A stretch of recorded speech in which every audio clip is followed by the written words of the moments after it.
the Star not too long ago. How you doing? Okay, we're ready to start day 3. Good morning, everybody. How we doing today? Tyler Booker. Great. Thank y'all for being here today. Okay, we're going to open up to questions. Who has one? George, here on the front row.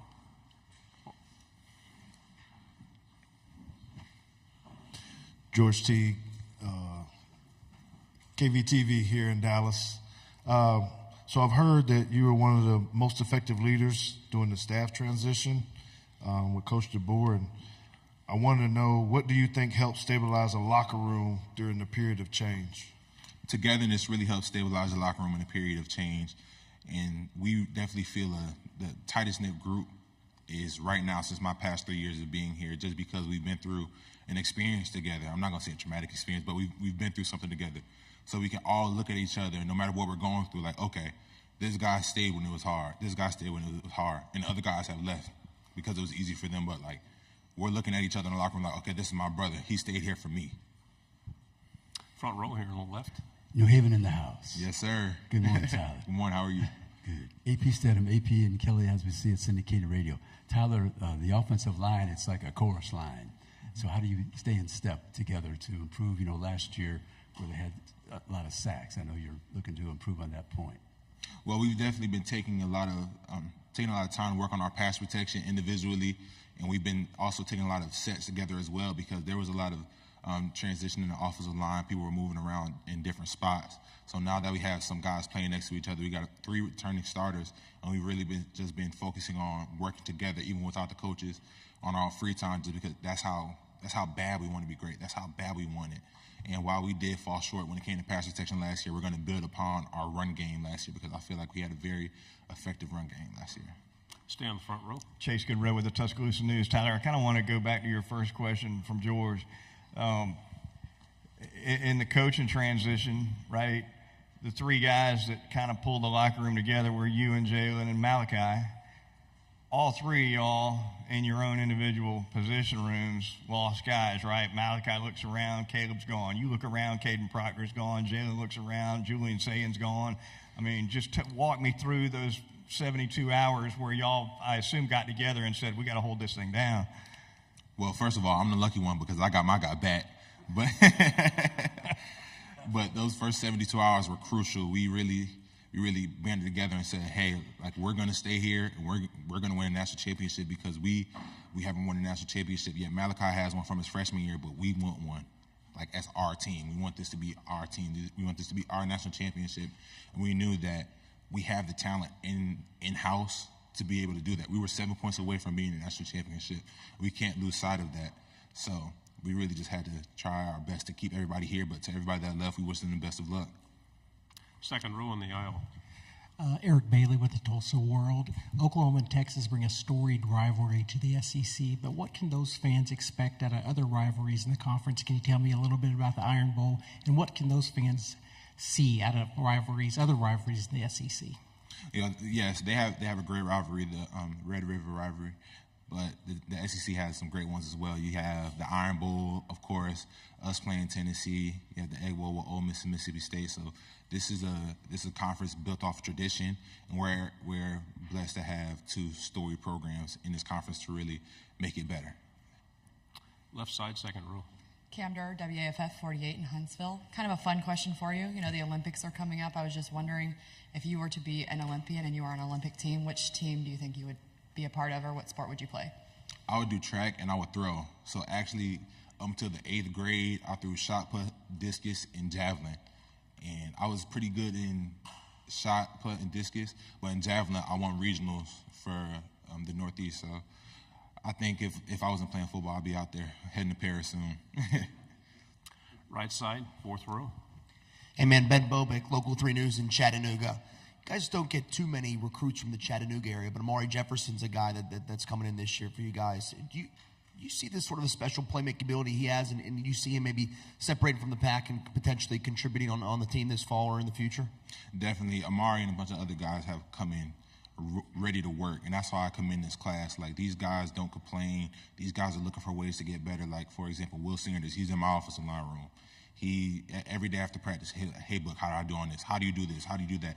They're just so willing and ready to learn, and I'm very excited to be able to really teach and pour into those guys this year. Right side, and then pass it forward.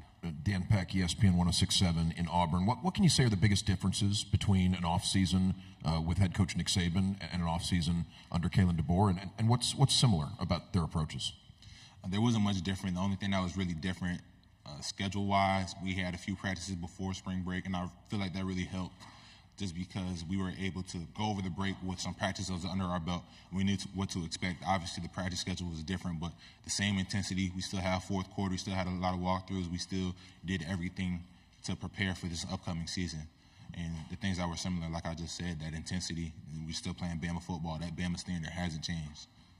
Right side on the aisle, please. Yeah, Tyler, Evan Camico, Pig Trail Nation.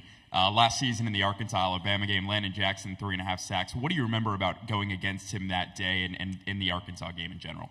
Landon Jackson had a really great game that day. He's a great player, and I wish him a great year. Left side on the aisle. Ryan Hennessy, NBC 13 in Birmingham. Kind of like the question 2 questions ago. The difference with Saban and DeBoer, a lot of people saying a little bit more relaxed with media. It's more wide open. How do you as a leader keep your team responsible for this is Bama standard? I wouldn't say that it's more relaxed. I feel like Coach DeBoer, he lets the media in a little bit more, but the standard is the standard. On the field, off the field, in the classroom, on the microphone. So the standard is the standard. You're going to represent your family and yourself and the team, most importantly, in the best way possible.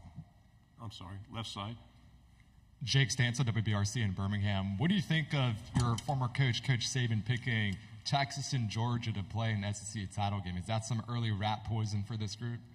Not necessarily. Like, you really can't pay attention to things this early in the year. We have about 6 weeks until the season starts, and I really don't deal in hypotheticals. He taught me that, so he'd be glad to hear me say that. On the aisle, third row. Tyler Joe Gaither, BamaCentral.com.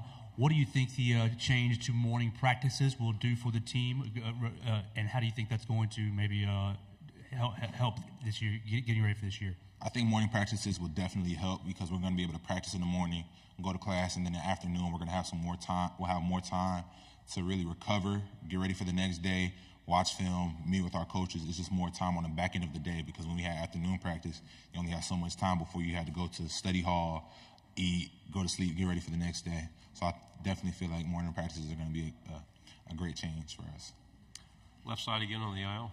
Want to ask about the 2023 Iron Bowl, that final drive. At any moment, did doubt creep in, or your most vivid memories of those last couple of plays? Those last couple of plays, I was just thinking about scenarios of how we would win. Like, doubt never creeped into my mind, and I think that's just the way that I'm wired. Like, I feel like as long as there's time on that clock, we have a chance to win. It doesn't matter what's going on. And if you let doubt creep in your mind, you're not a real competitor. You're not a true competitor. You have to believe in yourself before anybody else believes in you. So as a leader on that offense, I had to believe the whole time because if guys see me with my head down, pouting, talking about like, oh man, we lost the game, what is that going to do to everyone else? So that whole time, I'm thinking of ways we can win this game, how I can perform, and how I can do my job to the best ability to help my team win. Left side, front row.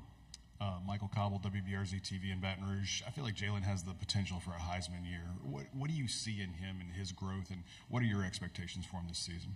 I'm very blessed to be able to play with Jalen. Jalen's a great quarterback, but even better leader. So him being there for us the whole time, and he's a person that I leaned on during the transition as well. So I just expect a great season out of Jalen, and us as an offensive line, we're going to give him the time he needs, the holes he needs, whatever he needs in order to be great and do his job to the highest ability.